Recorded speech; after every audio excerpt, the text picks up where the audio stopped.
প্ৰত্যেকটো দুখৰে এটা সীমা থাকে, কিন্তু এইবাৰ যেন সীমা বুলি শব্দটো ক'ৰবাত হেৰাই গ'ল। এতিয়া আৰু জীৱনত আনন্দ বুলি ক'বলৈ যেন একোৱেই নাই। পিছে আজি ৰাতিপুৱাতে শুই উঠিছোঁ। যোৱা 5 দিনৰ পৰা ইমান দুখ লগা ঘটনাটোৰ বাবে ঘৰৰ বহুতো কাম আমাৰ এনেকৈ থাকি গৈছে। গতিকে আজিৰ পৰা অলপমান ঘৰৰ কামবোৰ আগবঢ়াব লাগিব। একো কামেই কৰিবলৈ মন কৰা নাই। তথাপিও আৰু যিহেতু আমাৰ থাকিবলৈও এতিয়া জেগা অলপমান দিগদাৰ হৈছে, কাৰণ ৰুমটো বন্ধ হৈ থকা বাবে দেহা মানুহ এটা বিচনাতে শুৱে, অলপমান দুষ্টামিও কৰে আৰু অলপমান বেছিকৈ আমনিও কৰে।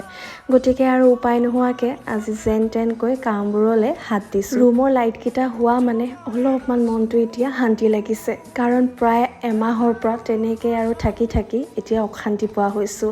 আৰু লগতে এতিয়া যিহেতু 5 দিনৰ পৰা ঘৰৰ একোৱেই কাম কৰা নাছিলোঁ, গতিকে আজি ভাবিলোঁ সেয়াকো কৰি লওঁ। মনটো বেয়া হৈ থাকিলে কামতো ভালকৈ মন দিবলৈ মন নাযায়। আনপিনে আকৌ দেহা মানুহ দুষ্টামিও কৰি আছিলে, সেই বুলি আৰু আধা কৰি তেনেকৈ আজৰি হ'লোঁ।